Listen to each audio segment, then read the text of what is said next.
Noah's Ark, the story of the great flood.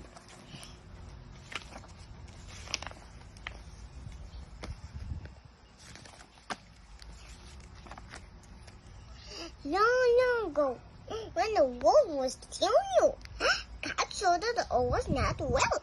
Both the sun still wanted it or not.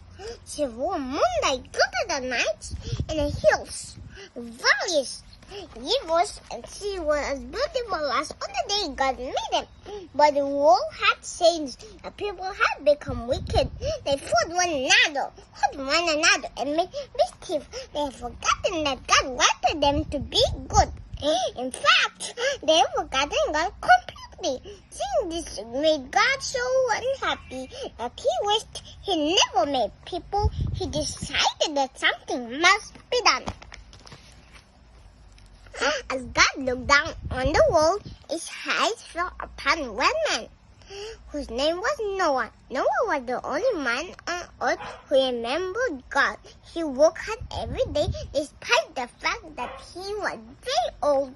His wife, his 3 sons, and his son's wives all worked hard too. They were happy, kind to each other, and good to their neighbors. Even though they received no kindness in return, they lived a good life. The sort of life God had hoped people would live when he created them. God was pleased with Noah and his family. He decided that they deserved to live on earth, and he would protect them. But everyone else had been wicked, and they could not be saved. God told Noah about his plan to change the world. The world is full of wickedness, God said. So I'm going to send a great flood to wash it clean. Nearly everyone and everything will be wiped away. Apart from you and your family, Noah, the world will begin again. As fresh and good as it was as when it was first created, and you and your family will live there. Noah was very frightened. What must he do? He asked, trembling. You should build an ark, said God. It must be big enough to hold 2 of every animal in the world, 1 male and 1 female, and food for all of them. It must be strong and watertight, because it will be battered by the flood water for many days. I'll do exactly what you say, said Noah. Noah was glad that he and his family will be saved from the flood, but he was sad about what would happen to the world and all the other people and worried about what God had told him to do.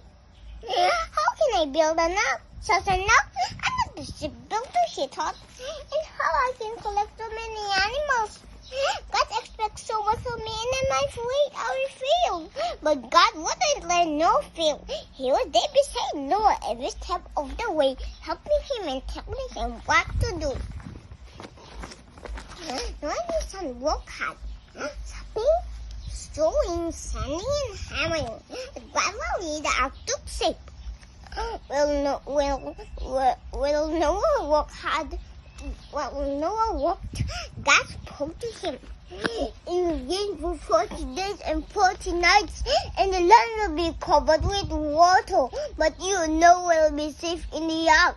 As Noah and his son walked, their neighbors watched from a distance. What are they doing, Noah? They asked, laughing at him. Why need a boat when the 6 miles away? Noah heard them laughing, but they took no notice.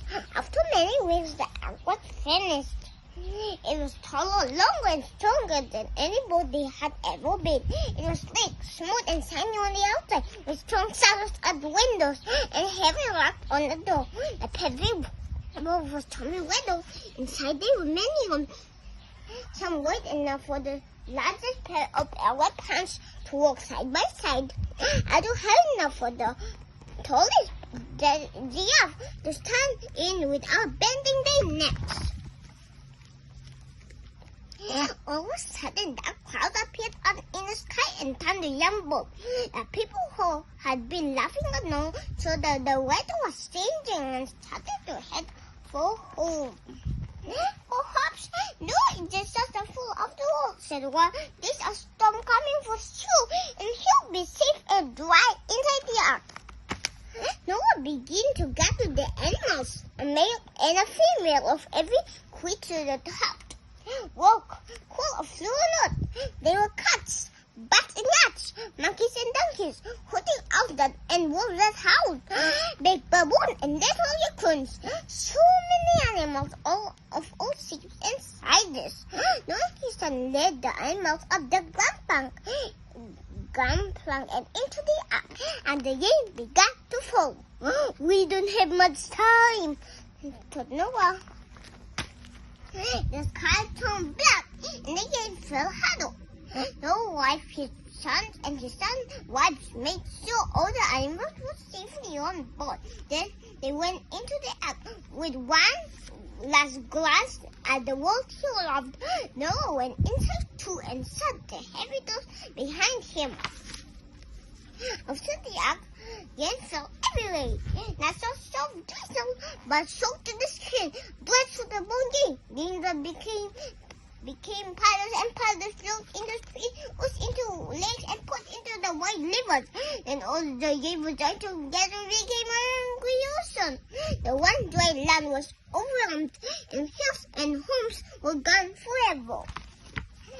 Noah and the animals watched through the windows, safe and dry inside the ark.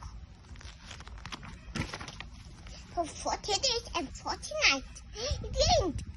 The ark was pulled and pushed up and down, to and fro on the rainwater ocean. Inside, the animals were frightened, and Noah did his best to calm them. He trusted God and knew that all would be well in the end.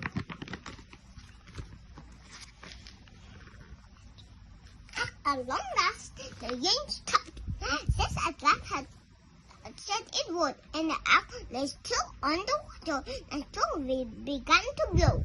Little by little, the water level dropped, and the tip of the mountain appeared. The ark came to rest on one of the mountains, a mountain called Aloud. It seemed that the ark's journey was over. Noah watched from a window as land continued to rocky, and he said, I went out into the world to see what he could find, and a hour later it came back tired and worn, and no one knew it was nowhere for it to land. A week later, Noah sent out a dove. After some hours, it returned with the only twig in its beak, and no one knew it had found a last one tree with branches above the water. It means that the earth was drying out. Not long to wait now, he thought. After one more week, Noah sent out the dove again. This time the bird didn't return, and no one knew it had found a dry place to land. Now it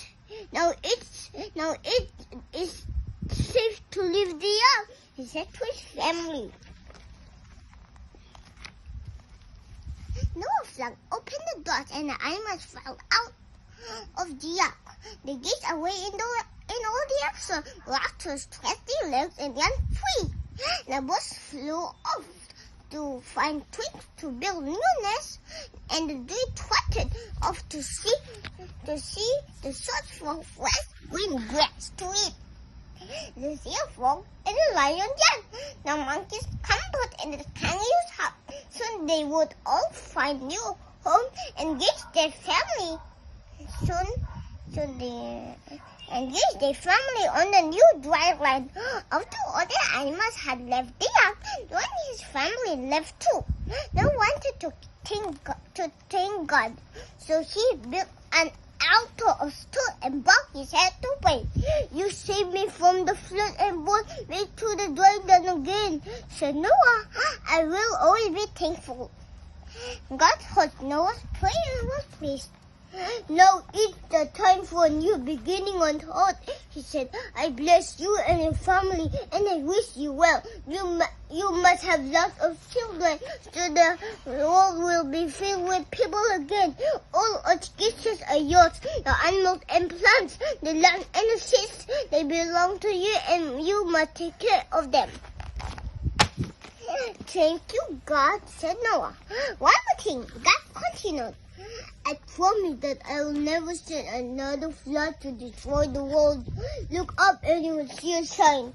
Noah looked up at the sky. The great storm clouds drifted away, and bright gleams of sunshine shone for the first time since before the flood. As Noah watched, God made a brilliant rainbow appear, which stretched from one end of the earth to the other. Then God spoke again. Whenever you see a rainbow in the sky, you will remember this day and my promise to you. Now, Noah, go and begin your new life, full of joy and thankfulness.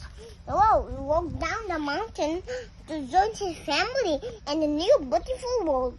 Now, when we see a rainbow in the sky, remember God's promise to Noah. It's also a promise from God to us and to our beautiful world.